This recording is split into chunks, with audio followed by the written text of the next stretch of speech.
IGCSE Physics, Paper Code 0625, Paper 2 Variant 2, May-June 2020. Today we will solve question 1 to question number 20.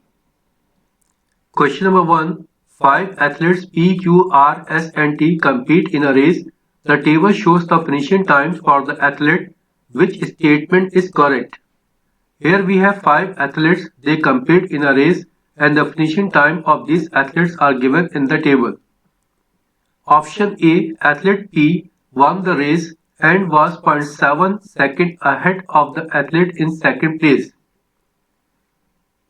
Here the athlete P, he took the minimum time to finish the race, so here P won the race. Now who is at the second place? At the second place, the athlete T, he took the time 23.20 seconds. So here what is the difference in the time in between P and T? We have to subtract the time taken by the athlete P from the time taken by the athlete T. So here the time taken by the athlete T is 23.20 and the time taken by the athlete P is 22.50. So the difference of time in between them is 0.70 seconds. So here this option is correct. It is given here athlete P won the race and was 0.7 seconds ahead of the athlete in the second place. So correct option A. Question number 2 is same as in paper 2 variant 1. This video I have already uploaded and the questions that are same in paper 2 variant 1 I am not going to discuss here. For the explanation of these questions, please watch that video. Question number 3 is same from paper 2 variant 1. 4 is also same. Question number 5. A space probe is taken from the Earth to Mars. The force of gravity on the surface of Mars is less than the force of gravity on the surface of Earth. How do the weight and the mass of the space probe on the surface of Mars compare to their values when the probe is on the surface of the Earth? Here the mass of the probe, it will remain same because mass remains constant. Mass do not depend on the gravitational force. Whereas weight will vary. Weight depends on the gravitational force. Weight is given as product of mass and acceleration due to gravity. So here with the increase in gravitational force, weight will be increased, and with the decrease in gravitational force, weight will be decreased. Since here it is given on Mars, the force of gravity is less as compared to force of gravity on Earth. So definitely the weight of the object on Mars will be less as compared to weight of the object on the Earth. Now here we have two columns. In the first column, weight on Mars is given. In options A and B, for the weight on the Mars it is given decrease. In C and D it is given unchanged.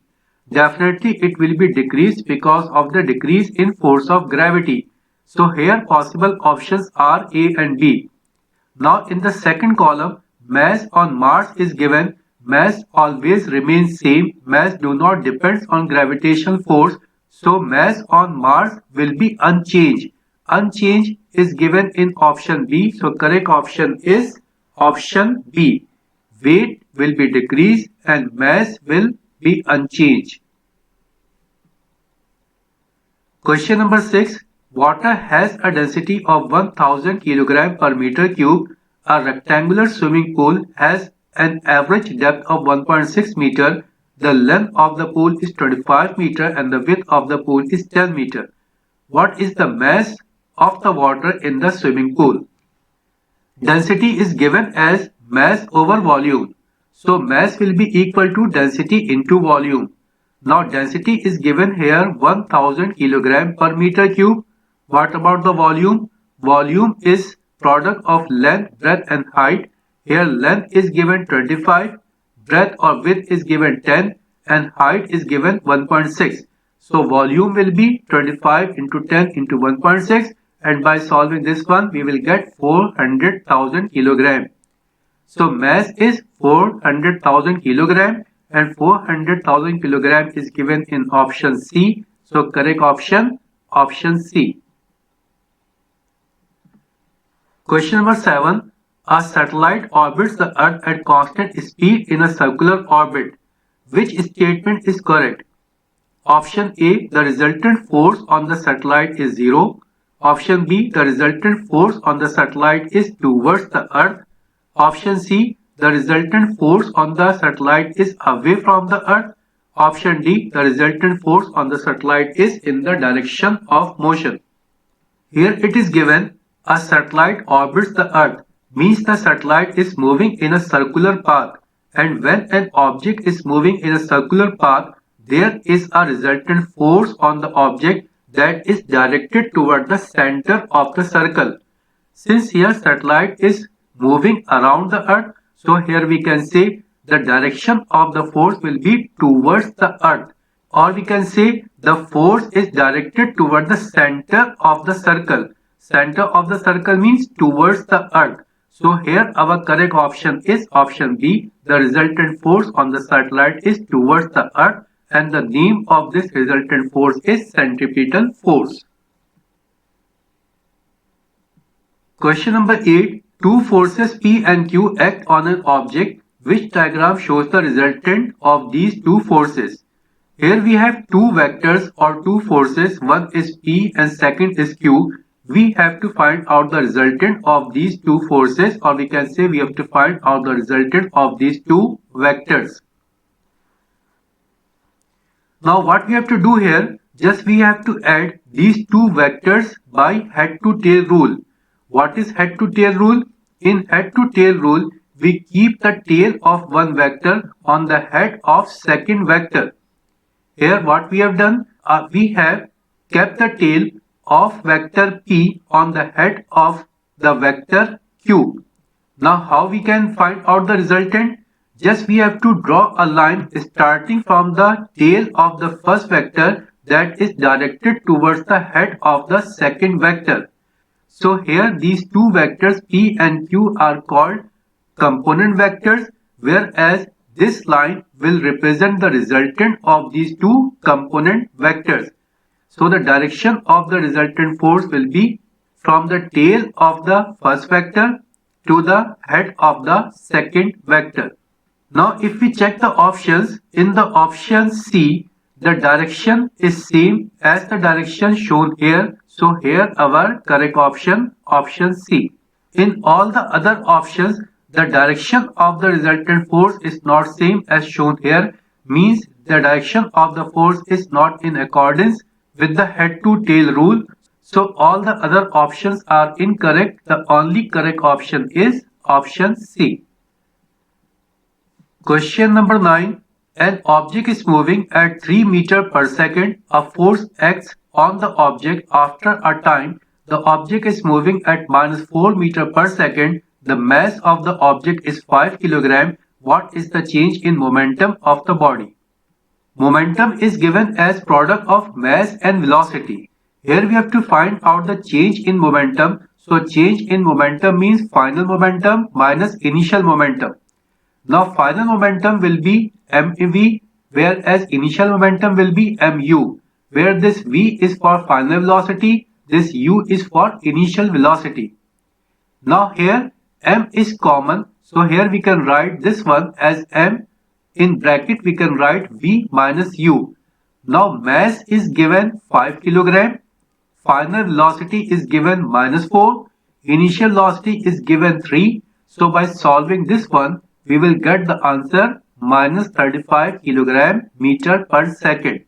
Now -35 kg meter per second is given in option A. So correct option, option A. Question number 10. Which energy resource is not renewable? We have studied two types of energy resources. One is renewable, second is non-renewable. Renewable energy resources are those energies that can be recovered easily, whereas non-renewable energy resources are those that cannot be recovered easily. Now if we check the options, in option A it is given geothermal, in B nuclear fission, in C solar, in D wind. Out of these four energy resources, the only energy resource that is given in the option B, nuclear fission, it is not renewable. So here our correct option is option B. Question number 11. A car of mass 500 kg is moving at 10 meter per second. The engine does work on the car and the speed increases to 16 meters per second. How much work is done by the engine to increase the speed of the car? Work done is defined as product of force and displacement. Now second thing, work done is form of energy. Now here it is given a car of mass 500 kg is moving at 10 meter per second. Now its speed is increased from 10 to 16. So here we can see the kinetic energy of the car is increasing.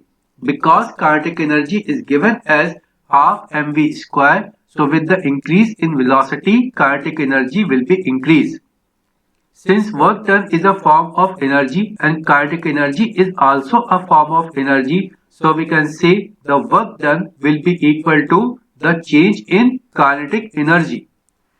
Now work done can be written as change in kinetic energy. Now what is the change in kinetic energy? Change in kinetic energy means the kinetic energy of the car when it is moving at a speed of 16 meter per second minus the kinetic energy of the car when it is moving with a speed of 10 meter per second. So here we can write for change in kinetic energy half mv square minus half mu square, where this v is for final velocity, this u is for initial velocity. Now here we have all the numeric values. We have value for mass, it is 500 kg. We have final velocity, it is 16. We have initial velocity, it is 10. Now by solving this one, we will get 39,000 joules. 39,000 joule is given in option C. So correct option is option C.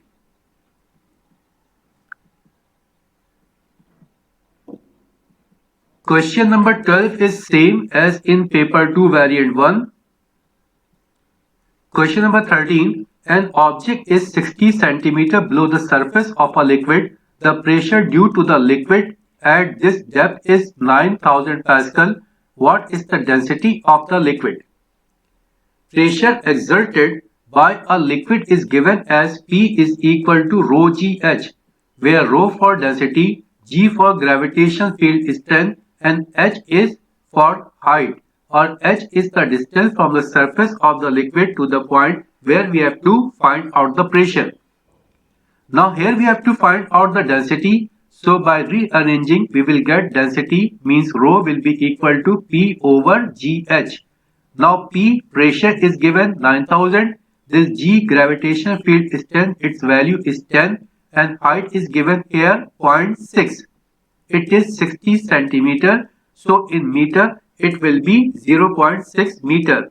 We will divide this 60 centimeter by 100. We will get 0.6 meter.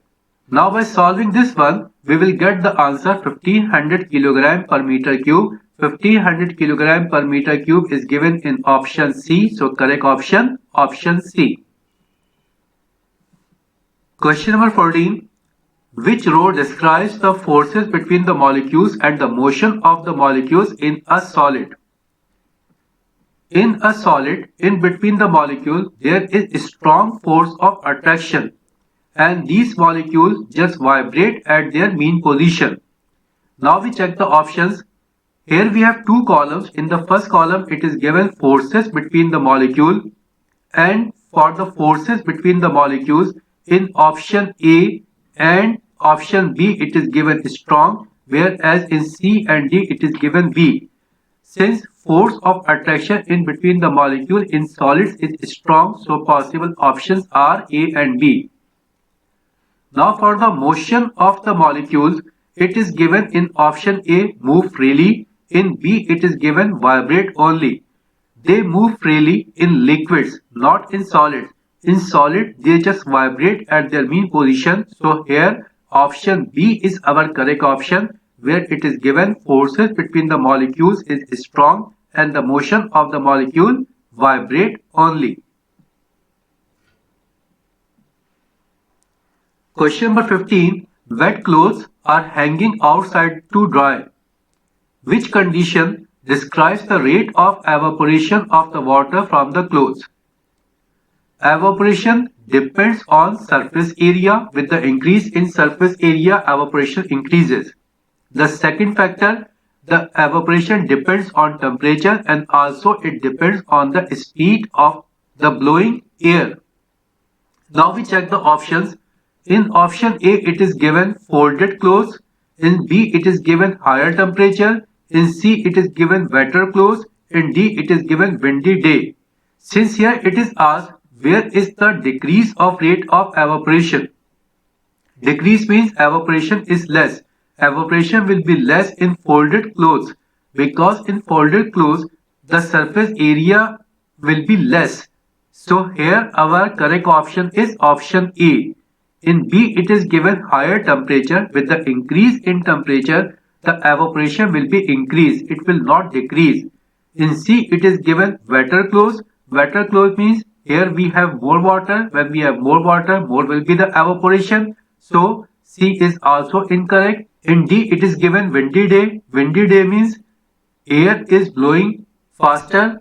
When air will blow, it will take the water vapors with it. So here the evaporation will also be increased. Evaporation will be decreased only in option A when we have folded clothes.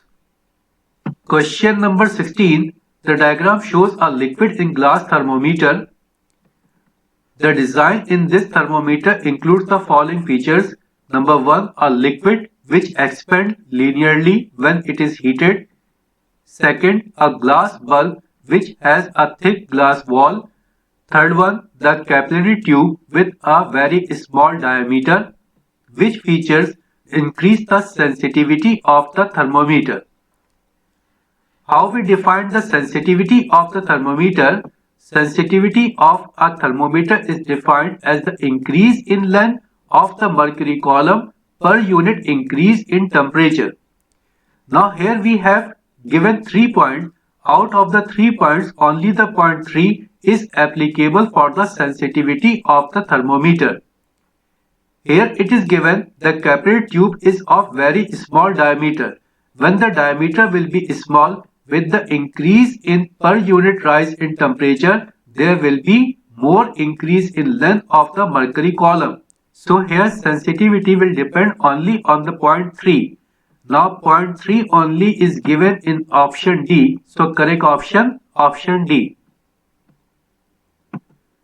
Question number 17 is same as in paper 2 variant 1.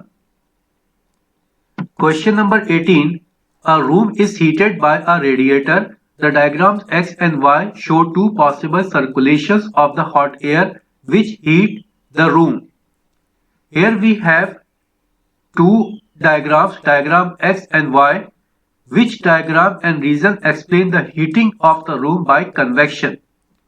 In convection, what happens? Air molecule move from one point to another point, and when they move from one place to another place, they carry energy, they carry heat with them.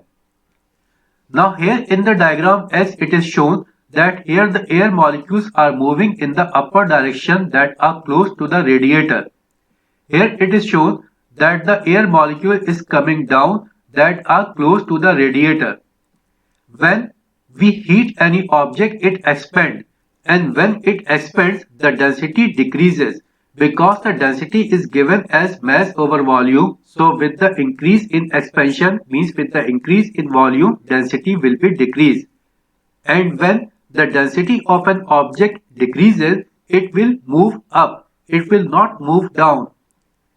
So here air molecules are heated. When air molecules are heated, they will move up. Because of decrease in density, they will not move down. So here diagram Y is incorrect. Our correct diagram is diagram X. Now first we check the options. Here we have 4 options for the diagram. In option A and B it is given X. In C and D it is given Y. C and D is incorrect. Here possible options are A and B where it is shown that diagram X is correct. Now what is the reason? In option A, it is given air density decreases when air is heated. In B, it is given air density increases when air is heated. When an object is heated, it expands, and with the expansion, density decreases. So option B is incorrect. Correct option is option A, where it is given air density decreases when air is heated. So correct option A. Question number 19. Two copper containers P and Q are filled with hot water. The diagrams are both drawn to the same scale. Container P emits more infrared radiation from its surface than container Q. What is the possible reason for this? Here it is given that P will emits more radiation as compared to Q. Now in the option A it is given the surfaces of P are painted white and the surfaces of Q are painted black. No, it is incorrect. It is given here P are painted white. The color white or the object that is of white color is bad absorber of heat, and the object that is bad absorber of heat, that is bad absorber of radiation, is also bad emitter of radiation. So here P will not emit more radiation, it will emit less radiation if it is painted white. So option A is incorrect. Option B, the surfaces of P are shiny and the surfaces of Q are dull. It is also incorrect. Shiny surfaces are good reflector of radiation, not good emitter of radiation. So this one is also incorrect. Option C, the surfaces of P have a smaller area than the surfaces of Q. The emission of radiation will be more where the area will be larger. So this option is also incorrect. Correct option is option D, where it is given the water in P is hotter than the water in Q. Because here it is given water in P is hotter. Hotter means there is more energy than Q. So definitely more energy will be emitted from P as compared to Q. So correct option D. Question number 20. The diagram shows a wave. Here we have a wave. What are the amplitude and the wavelength of this wave? What is amplitude? Amplitude is the distance from mean position to peak position. And what is wavelength? Wavelength is the distance in between two consecutive crests or in between two consecutive troughs. Here the distance from the mean position to the peak position, it is given 3 cm. So here amplitude is 3 cm. And here the distance in between two consecutive crests is given 8 cm. So here wavelength is 8 cm. So what is amplitude? Amplitude is 3 cm and wavelength is 8 cm. Amplitude is given 3 cm and wavelength is given 8 cm in option B. So correct option is option B. Okay, now we have completed up to question number 20. The remaining part 21 to 40 we will solve in the next session. Thank you very much.